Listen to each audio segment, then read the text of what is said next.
तो आए दिन आप सब कैप्टन मार्वल का नाम तो सुनते ही रहते होंगे और इन्फिनिटी वॉर के बाद तो इस कैरेक्टर की हाइप कुछ ज्यादा ही बढ़ गई है। वैसे तो कॉमिक बुक्स में हर कैरेक्टर्स की तरह कैप्टन मार्वल के टाइटल को बहुत सारे कैरेक्टर्स ने लिया है, लेकिन आज हम बात करेंगे कैरल डेनवर्स के कैप्टन मार्वल की, क्योंकि बहुत जल्द ही हम इसी कैरेक्टर को मूवी में देखने वाले हैं।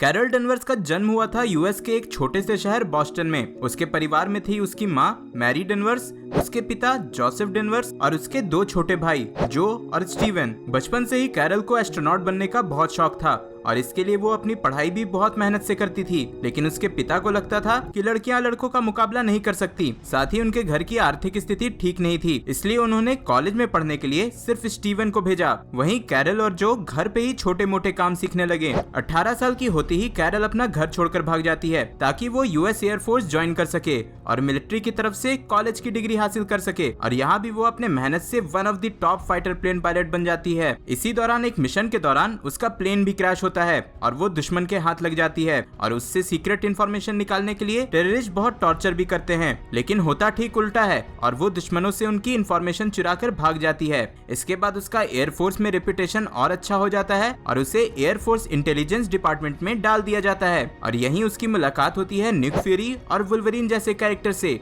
और कई मिशंस पे ये सब एक साथ काम भी करते हैं। देन एयरफोर्स में अपने काम की वजह से बहुत पॉपुलर होने के बाद कैरल को नासा से उनके सिक्योरिटी हेड बनने का ऑफर आता है और वो एयरफोर्स छोड़कर नासा चली जाती है इस उम्मीद में कि उसका एस्ट्रोनॉट बनने का सपना एक दिन जरूर सच होगा। यहीं नासा में काम करते हुए उसकी मुलाकात होती है डॉक्टर वॉल्टर लॉसन से, जो कि वहाँ क्री टेक्नोलॉजीज पे काम करते रहते हैं। यहाँ तक कि वॉल्टर खुद एक सीक्रेट क्री सोल्जर रहता है जिसे हम कैप्टन मार्वेल के नाम से जानते हैं। कुछ दिन तक ऐसा ही चलता है, फिर नासा से कुछ टेक्नोलॉजीज चुराने के लिए यॉन रोग नाम का एलियन वहाँ हमला करता है और उसका मुकाबला करने के लिए डॉक्टर वॉल्टर लॉसन को अपने असली रूप में आना पड़ता है। और इसी बैटल के दौरान कैरल साइकी मैग्नेट्रॉन नाम की एक मशीन में गिर जाती है और ये मशीन इमेजिनेशन को रियलिटी में बदल सकती है। इस मशीन में गिरने के बाद कैप्टन मार्वेल उसे उस मशीन के रेडिएशन से बचाने की कोशिश भी करता है, लेकिन किसी तरह से ओरिजिनल कैप्टन मार्वेल के पावर्स कैरल में ट्रांसफर हो जाते हैं, लेकिन ये बात उसे भी पता नहीं चलती। इस इवेंट के बाद कैरल आए दिन अपने बॉडी में हो रहे चेंजेस के कारण बेहोश होती रहती है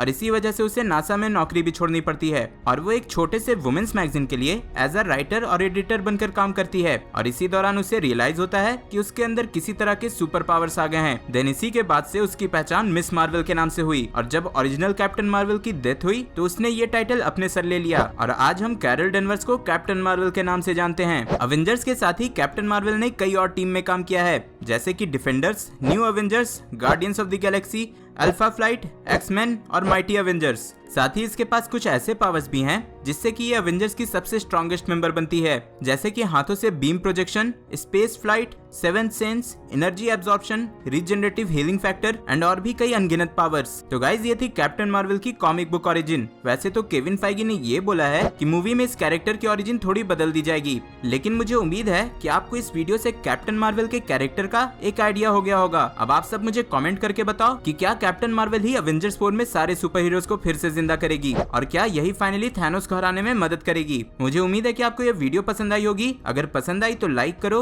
और ऐसी कंटेंट के लिए सब्सक्राइब करो। कैप्टन मार्वल के विलन के बारे में जानने के लिए ऊपर वाली वीडियो देखें और एंटमैन एंड द वास्प के क्वांटम रेल्म के बारे में जानने के लिए नीचे वाली। मैं जल्दी और नए वीडियो लेकर आऊंगा। टिल देन बी देसी बी नर्ड।